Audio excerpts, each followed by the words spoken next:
Introduction.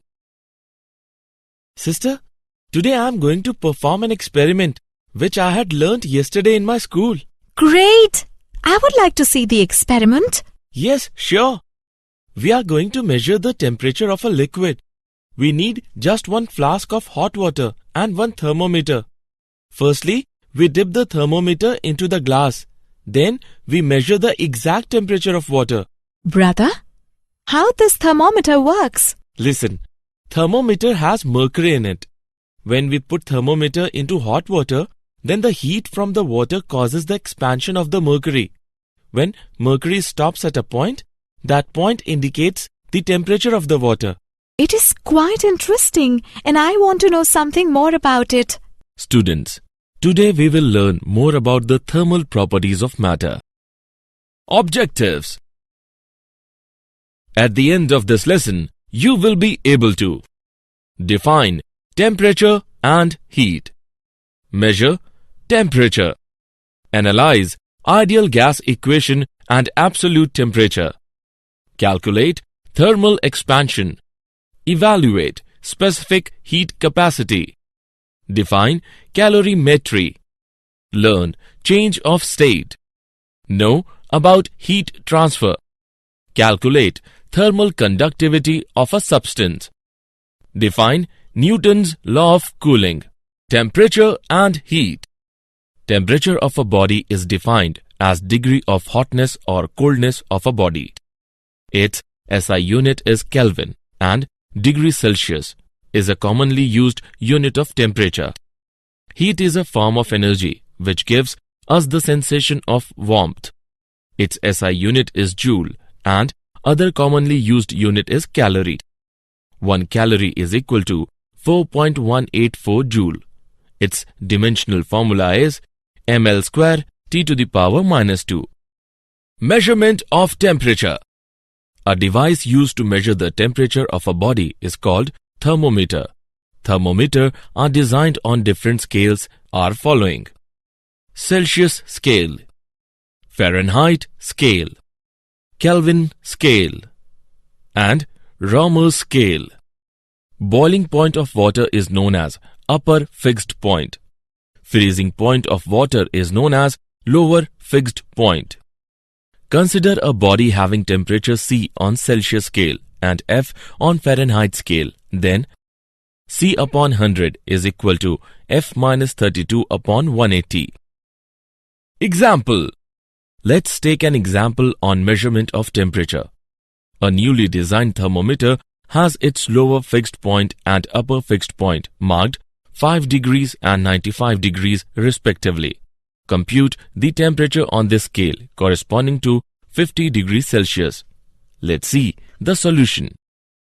Let theta be the temperature on the scale corresponding to 50 degrees Celsius. Then theta minus 5 upon 95 minus 5 is equal to C upon 100. On simplifying, we get theta minus 5 upon 90 is equal to 50 upon 100. Hence, theta is equal to 50 degrees. Thus, the required temperature on the scale of the designed thermometer is 50 degrees. Ideal gas equation and absolute temperature. All gases at low densities exhibit same expansion behavior. Since PV is equal to constant and V upon T is equal to constant, then PV upon T is also constant. This relationship is known as ideal gas law. Ideal gas equation may be written as PV is equal to mu RT, where mu is equal to number of moles in a sample of gas and R is equal to universal gas constant. In constant volume gas thermometer, temperature is read in terms of pressure. The temperature at which all molecular activity except vibration ceases is known as absolute zero. It is a theoretical value derived by calculations and projections from experiments with the behavior of gases at extremely low temperatures. Absolute zero is estimated to be equal to minus 273 degrees Celsius. Thermal expansion.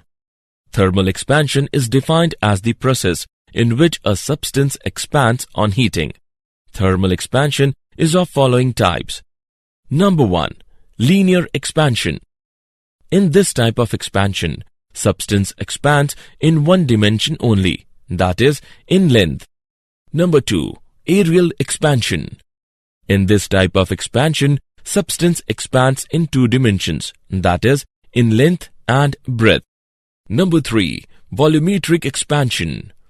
In this type of expansion, substance expands in three dimensions, that is, in length, breadth and height. Linear expansion. Consider a rod of length L, which is heated by a temperature delta T, and let its length become L dash. The change in length is directly proportional to the original length and change in temperature. It gives L dash minus L is directly proportional to L delta T, or L dash minus L is equal to alpha L delta T. Value of alpha is equal to L dash by L upon L delta T, where alpha is equal to coefficient of linear expansion. Coefficient of linear expansion of the material of a rod is defined as the change in its length per unit original length per unit rise or change in its temperature. Aerial expansion. Consider a plane of original surface area A at temperature T1. Let the area of the plane be A dash at temperature T2. It gives A dash minus A is directly proportional to A delta T, or A dash minus A is equal to beta A delta T. Value of beta is equal to A dash minus A upon A delta T, where beta is equal to coefficient of aerial expansion.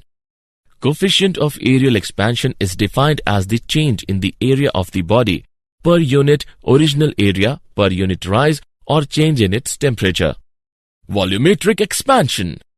Consider a spherical body of original volume V at temperature T1. Let the volume of the body at temperature T2 be V dash. It gives V dash minus V is directly proportional to V delta T, or V dash minus V is equal to gamma V delta T. Value of gamma is equal to V dash minus V upon V delta T, where gamma is equal to coefficient of volumetric expansion. Coefficient of volumetric expansion is defined as the change in volume of a body per unit original volume per degree rise or change in its temperature. Specific heat capacity. The specific heat of a substance is defined as the amount of heat required to raise the temperature of its unit mass by 1 degree Celsius. It is represented by C. Its SI unit is joule per kilogram per Kelvin. Its dimensional formula is m to the power 0, L squared, T to the power minus 2, K to the power minus 1. The amount of heat given to a substance of a mass m to increase its temperature by delta T is H is equal to mc delta T, where H is equal to amount of heat required and C is equal to specific heat of the body. Heat capacity of a body is defined as the amount of heat required to raise the temperature of the entire body by 1 degree Celsius. Its dimensional formula is ml squared T to the power minus 2 K to the power minus 1. Its SI unit is joule per Kelvin. Heat capacity is equal to mc, where C is equal to specific heat of the body and m is equal to mass of the body. Calorimetry. The method in which a quantity of heat either absorbed or given up by a body is measured is known as calorimetry. Heat loss or gain is equal to ms theta, where m is equal to mass, s is equal to specific heat of the material, and theta is equal to change in temperature. Calorimetry is based on the principle of conservation of energy. It states that heat lost by the hot bodies is equal to heat gained by the cold bodies. The essential requirement for calorimetry are: no heat escapes out from the calorimeter, no chemical reactions takes place between the different substances taken. Change of state. Matter normally exists in 3 states: solid, liquid and gas. A transition from one of these states to another is called a change of state. Melting. The change of state from solid to liquid. Melting point. The temperature at which a solid and its liquid are in equilibrium at any fixed pressure. Vaporization. The change of state from liquid to vapor. Boiling point. The temperature at which the liquid and the vapor states of the substance coexist. Fusion. The change of state from liquid to solid. Regulation. Successive melting under pressure and freezing when pressure is relaxed at the interface of two blocks of ice. Sublimation. The process of transformation directly from the solid phase to the gaseous phase without passing through an intermediate liquid phase. Latent heat. The quantity of heat absorbed or released by a substance undergoing a change of state, such as ice changing to water at constant temperature and pressure. Heat transfer. Heat can be propagated in three ways. Number 1, by conduction. Number 2, by convection. Number 3, by radiation. Conduction. Heat transfer from one end of a solid substance to its other end without the actual movement of constituent particles. Convection. Heat is transferred from the higher temperature region to the lower temperature region due to the actual movement of constituent particles. Radiation. Heat is transferred from a body at high temperature to another body at lower temperature without having a direct contact between them. Thermal conductivity of a substance.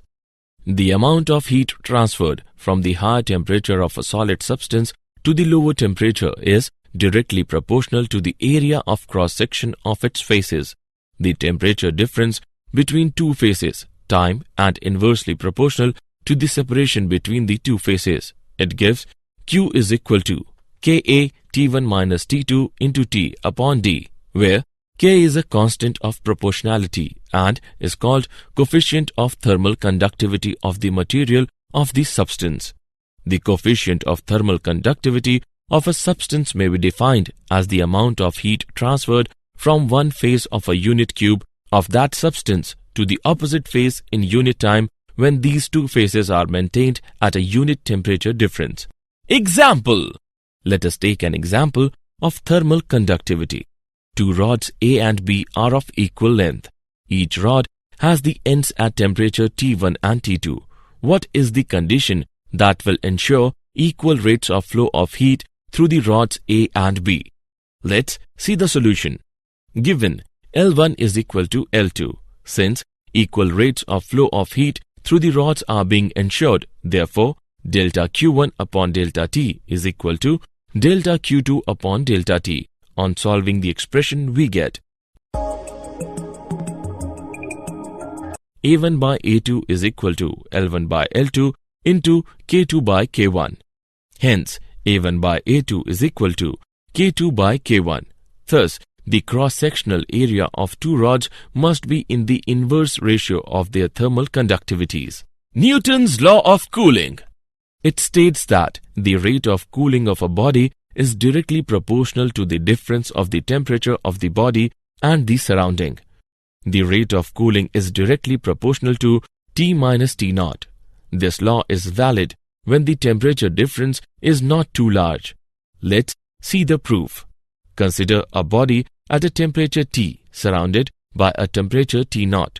Then the amount of heat energy emitted by the body per second is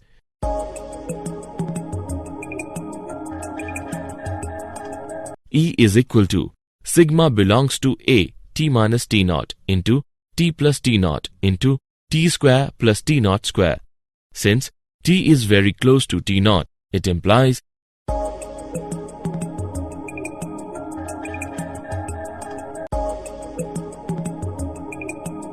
E is directly proportional to T minus T naught. Rate of cooling is directly proportional to T minus T naught. It proves Newton's law of cooling. Assessment. Before proceeding further, let us know how much have you learnt. Drag and drop the correct option. Did you know? Calorimetry is the science associated with determining changes in energy of a system by measuring the heat exchanged with the surroundings. For an ideal gas, the volumetric thermal expansion depends on the type of process in which temperature is changed. Two known cases are isobaric change, when pressure is held constant, and adiabatic change, where no work is done and no change in entropy occurs. Newton's law of cooling is used to model the temperature change of an object of some temperature placed in an environment of a different temperature. Summary. Let us summarize what we have learned. A device used to measure the temperature of a body is called thermometer. Thermal expansion is defined as the process in which a substance expands on heating. Heat capacity of a body is defined as the amount of heat required to raise the temperature of the entire body by 1 degree Celsius. Calorimetry is based on the principle of conservation of energy, in which heat lost by the hot bodies is equal to the heat gained by the cold bodies. Transfer of heat by the collision among the molecules with their neighbor molecule is called conduction. Convection is the heat transfer mode in which the molecules move from place to transfer heat. Radiation is the fastest mode of heat transfer, which does not require any medium. Newton's law of cooling describes that the rate of loss of heat by a body is directly proportional to the difference in temperature with the surrounding.